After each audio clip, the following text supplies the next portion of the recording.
Revolutionary greetings, comrades. When we were analyzing the election results of Angola, we did promise that we were going to look into other African countries that are expected to hold elections in 2022. We said we're going to look into Chad and also Lesotho. In this video, I want to discuss Chad. It is expected that it's supposed to be having its election sometime in September. We are getting into September. So I want to check if indeed they will be ready to hold elections in September. In July, an announcement was made by the military regime in Chad. Remember that when President Idriss died, Idriss Déby died when he was visiting troops in the northeast of the country. His son, who was the head of the military, took over as president. It was agreed that they were going to be in charge for 18 months. So in July this year, in 2022, an announcement was made that the national dialogue was going to start in Chad on the 20th of August 2022, paving way for fresh elections in Chad. As I've said, that Mahamat Idriss Déby is the acting president. He seized the power following the death of his father last year in 2021. President Idriss Déby was killed visiting troops fighting an insurgents in the north, and then his son Mahamat declared himself president and head of the Transitional Military Council. So international bodies supported the idea of a national dialogue and gave 18 months as a cutoff date to hold fresh elections in Chad. Chad is an ally of France and other countries and other Western countries in the fight against the militants in Africa's Sahel region. We did a video on the conflict in Sahel. You might want to Google that video. I can't remember the title of the video, but we were discussing Mali. I think it was about Mali. Then we spoke about the conflict in the Sahel region. So this is the announcement that was then made in July that August 10th, a national dialogue was going to convene. And indeed, on the 20th of August 2022, more than 1,400 delegates from the military, civil society, opposition parties, trade unions, and the rebel groups gathered in the capital, N'Djamena, for a national dialogue. When they convened, it was expected that the national dialogue was going to take 3 weeks. But we also know that this dialogue should have happened in February 2022. But there were problems in convening the national dialogue because we also have other rebel groups that are based in Qatar.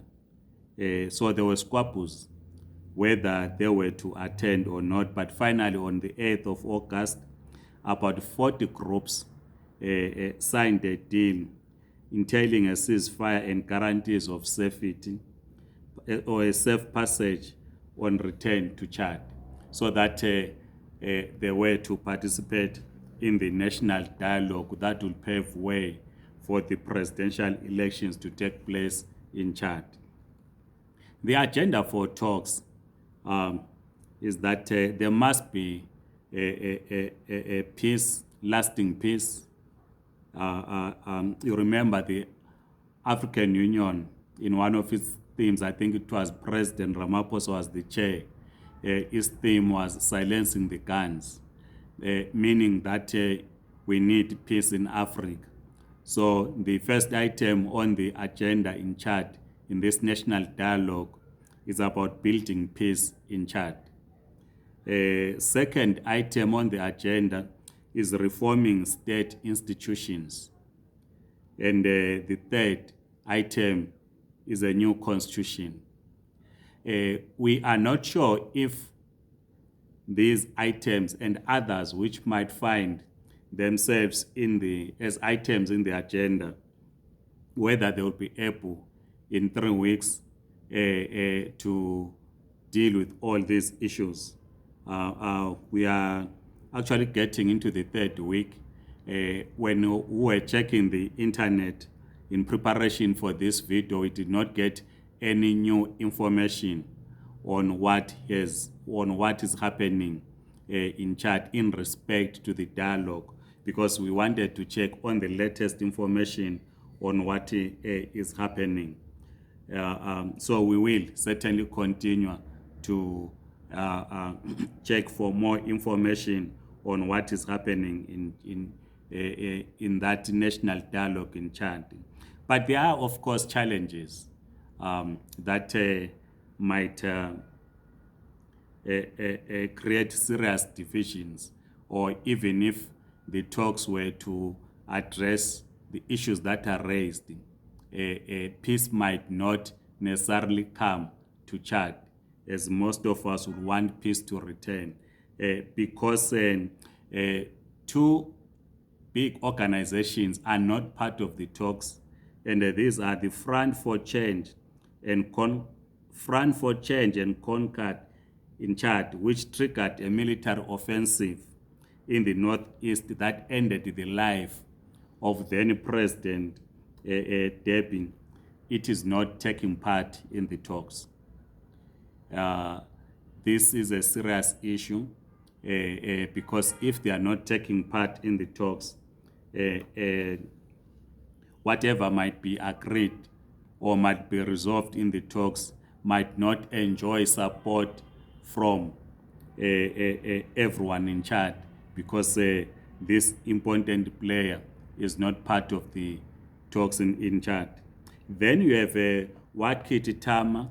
Wakiti Tama is a large coalition of opposition parties. It is also not participating because it is blaming the acting president for gross human rights violations. They say when he ascended to the throne, when he seized the power after the death of his father, he committed gross human rights, and they feel that he should not be the one in charge. So they are also boycotting. So it is a coalition of opposition parties and other civil society organizations. So as we said, that elections are scheduled for September. Given this background, we are not sure if indeed elections are going to happen in September. When the military took over, or the son of the late president declared himself president or seized the power, it was agreed that they will only be in charge for 18 months. We do not know what will be the position of the African Union and other international bodies in ensuring that indeed elections do take place in Chad, as well as saying that we do not have enough information in terms of what is happening inside the dialogue which convened on the 10th of August. So we will be following closely on the developments in Chad as part of our work in trying to understand what is happening in the rest of the African continent. It is in our interest that we silence the guns across the continent. It is in our interest as Africans that we build peace in Africa so that we are able to rebuild our economies. You will know that Chad is one of the poorest countries in the region. So it is important that peace should prevail in Chad. So please share your views on your understanding on Chad. We know that we have comrades from the African Diaspora Forum that are from that region who might have some information on what is happening. Please share with us. It is important for our study as communists to understand what is happening in the rest of the continent. Please circulate this video and kindly subscribe to this YouTube channel. Otherwise, comrades, amandla.